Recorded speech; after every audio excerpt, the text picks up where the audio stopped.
આપણા દેશની પ્રજા ઉત્સવ પ્રિય પ્રજા છે. પરંપરાઓમાં માનનારી અને પરંપરાઓને પાળનારી પ્રજામાં પણ આપણી પ્રજા મોખરે છે. આપણા દેશમાં અલગ અલગ પ્રદેશની, અલગ અલગ સમાજની, અલગ અલગ ગામની, અલગ અલગ સાંસ્કૃતિક સંસ્કારની પરંપરાઓ રહેલી છે. સદીઓ જૂની આવી પરંપરાઓ આપણી પ્રજાએ આજ પર્યંત સુપેરે સાચવી છે.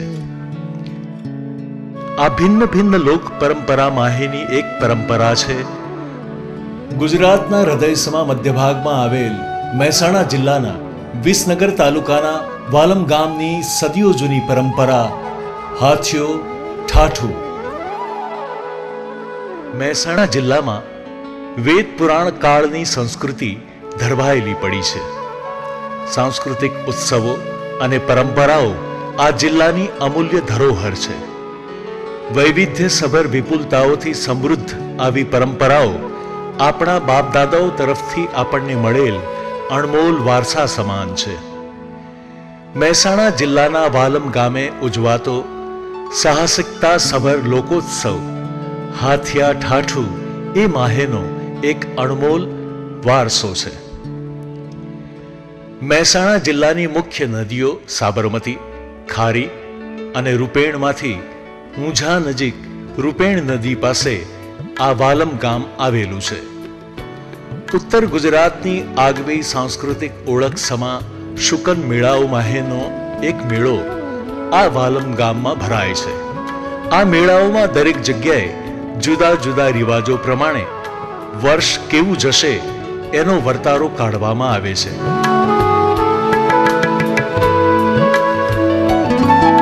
વાલમ ગામે પણ ચૈત્રવદ પાંચમથી ચૈત્રવદ દસમ સુધી અનોખો શુકન મેળો કુળવર્ધિની શ્રી સુલેશ્વરી માતાના સાનિધ્યમાં ભરાય છે.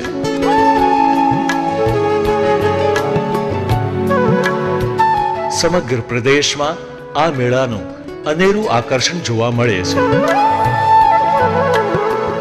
આશરે 15 થી 20 હજારની વસ્તી ધરાવતું વાલમ ગામ ઐતિહાસિક ગામ તરીકે વિખ્યાતિ પામેલ છે.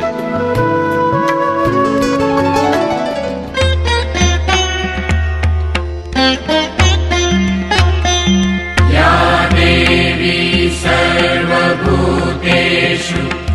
શક્તિરૂપેણ સંસ્થિતા નમસ્તસ્યૈ નમસ્તસ્યૈ નમસ્તસ્યૈ નમો નમઃ. સર્વમાંગલ્ય માંગલ્યે શિવે સર્વાર્થ સાધિકે શરણ્યે ત્ર્યંબકે ગૌરી નારાયણી નમોસ્તુતે.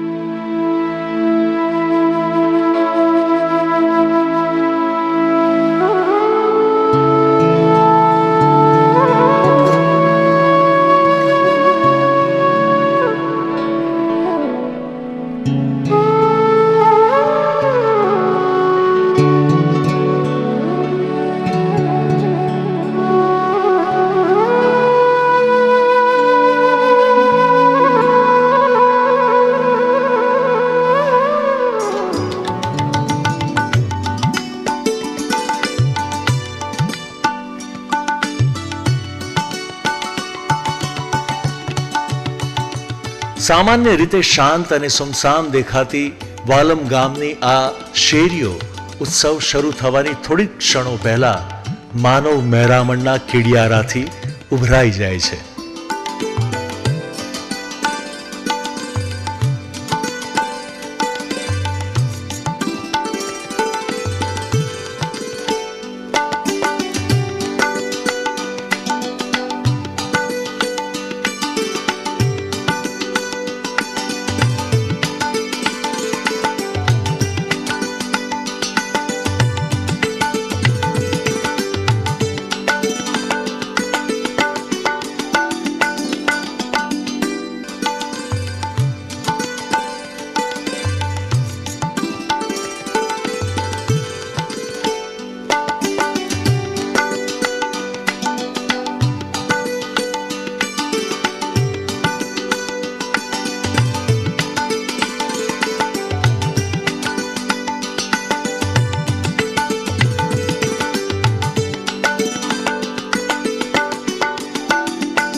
1300 પોઈન્ટના 3300 બીજ અને 1700 પોઈન્ટનું ઠાઠું જોડ્યું.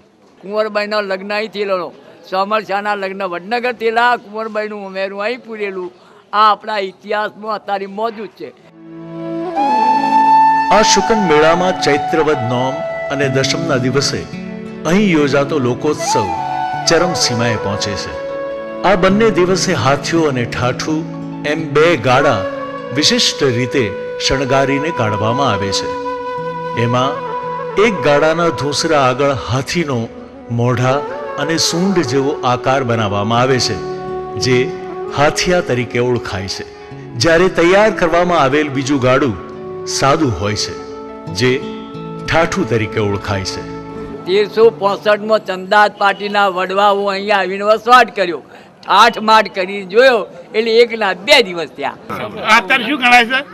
આછો એ નર છે, ઠાઠું એ નારી છે. એ રીતે આ આછો ઠાઠું ચાલુ થયું.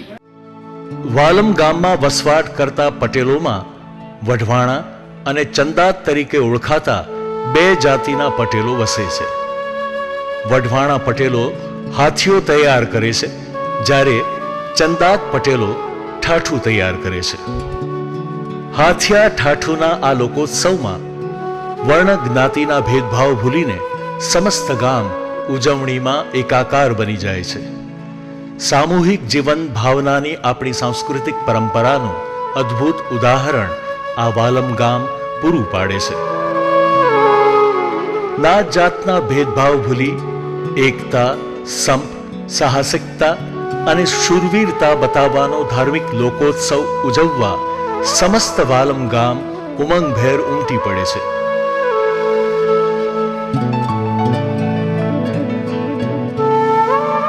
ગામની દરેક વ્યક્તિ સ્વયંભૂ રીતે પોતપોતાનો સહકાર આ ઉત્સવમાં આપે છે.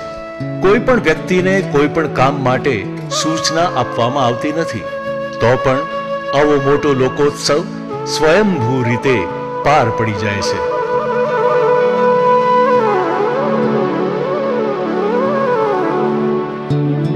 સૌ પ્રથમ ગામના દલિત વર્ગના ભાઈઓ માતાજીનો રથ તૈયાર કરવા માટે લાકડા કાપી લાવે છે.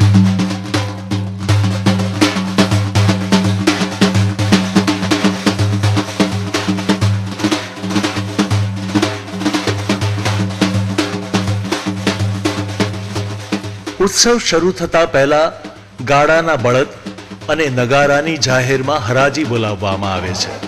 સૌથી વધારે રકમ આપનાર ગામવાસીઓને તેનો લાભ મળે છે.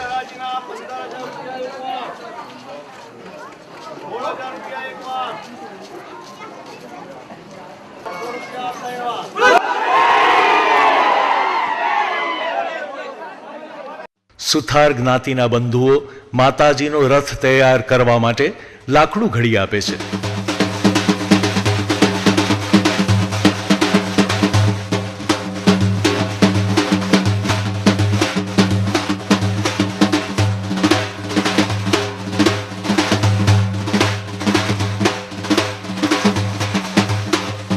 આ ઉત્સવમાં વાપરવામાં આવતા ખાસ ગાડાને ઘાંચી જ્ઞાતિના ભાઈઓ ગોળની રસ્સી લગાવી આપે છે.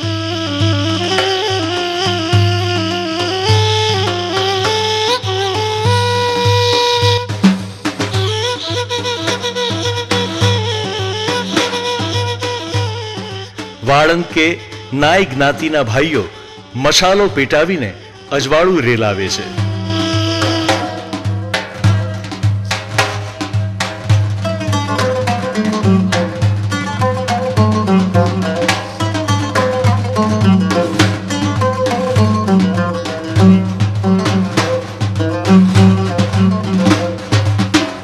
એમાં જો એક અમારો ભૂંગળીયો અને એક કોસળીયો નાયક અને 5 ગોંયજા મસાલો લઈ, પછી 2 પેગાવાળા પટેલ અને એક ખેડૂત અને એક ધૂળે બેનર. એક ધૂરે ખેડૂત.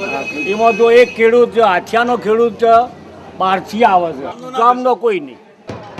જયસ્વાલ એટલે કે કલાલ તથા ગોસ્વામી એટલે કે બાવાજી જ્ઞાતિના ભાઈઓ રથ માટે નગારું આપવાનું તથા એને બરાબર કરી આપવાનું કામ કરે છે.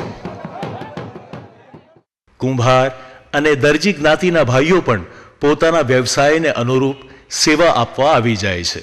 આખ્યાની અંદર દરેક કુંભ સહકાર આપે છે. સૌની પહેલાં કુંભાર માતાજી પલ્લીની પોચમના દાડા સચના દાડા પાણીથી નવરાબાનું આખું મંદિર એના માટલા આપો, પછી હોજરીનો ખીચડો બાંધો, ચૂલો માતાજી ચડાવવાનું થાળ હોય, એ બધા માટલા એક કુંભાર આપે. એટલે પહેલા દાડા માતાજી વરઘોડામાં કુંભારવામાં રાખે.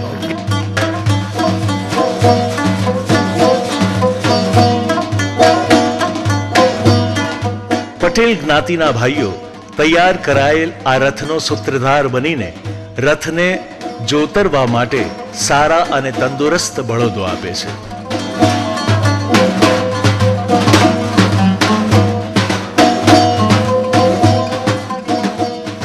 અમે અમારે પેલી બાજુ હાલોનો ભરતીઓ આવે અને પેલા બીજા દિવસે કરતુનો ભરતીઓ આવે, એક દિવસ ગોમી પાર્ટીનો ભરતીઓ આવે. 4 બરજા જોડીએ ને એમાં એક મૂળ પાર્ટીનો, એક ચોપાડિયાનો, એક ગોમી પાર્ટીનો અને એક હાલો.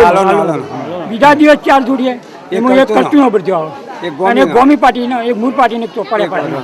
વાલમ ગામના આ અનોખા શુકન મેળાની શરૂઆત પાંચમના દિવસે પલ્લવી માતાના પૂજનથી કરવામાં આવે છે. રાજા રજવાડો દરેક પોતાની કુળદેવીની સરહદનું મંદિરો બધી રક્ષણ કરવા માટે પોતાની કુળદેવીની સ્થાપનાઓ કરતા. એ દરબારની જાઓ જલા લીધી ત્યાર સુધી દરબાર પોતે 65ના દાડે વાલમમાં આવી પલ્લીમાની એની વિધિ કરી અને અહીંથી વરઘોડો સુલય માતાઈ જતો અને સુલય માતાઈ આથિયા ઉપર બેસીને જતો.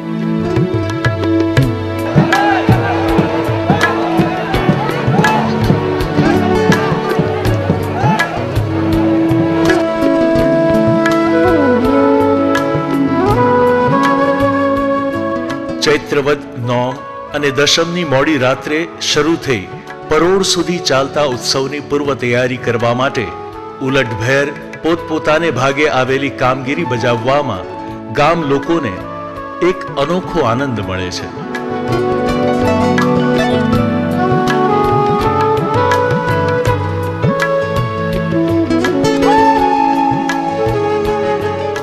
સૌપ્રથમ દરેક લત્તામાં કે ગલીના નાકે સાત પાડીને ઉત્સવની જાણ કરવામાં આવે છે.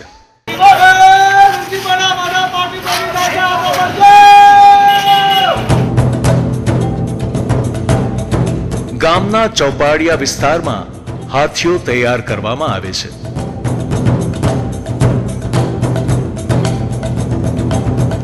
અને થડા વિસ્તારમાં ઠાઠું તૈયાર કરવામાં આવે છે. માતાજીના રથ 2, એક હાથીઓ અને એક ઠાઠું.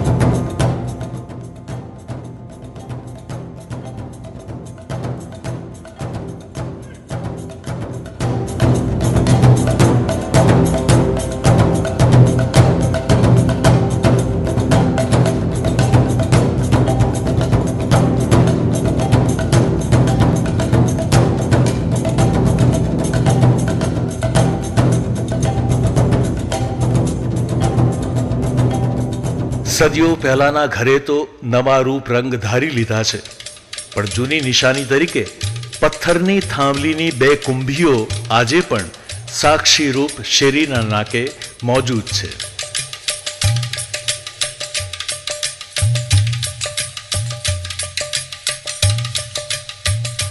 મશાલના અજવાળે સામૂહિક જવાબદારીથી હાથીઓ અને ઠાઠુને ખાસ પ્રકારે તૈયાર કરવામાં આવે છે.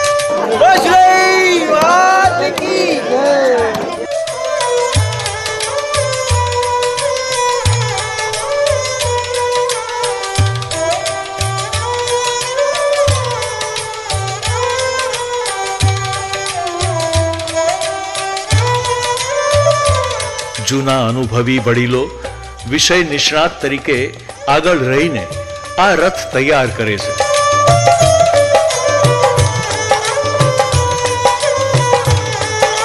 નવી પેઢી સાથોસાથ રહી પરંપરા પોતાનામાં પણ ઉતરે એ રીતે સાથે રહીને કામ કરે છે.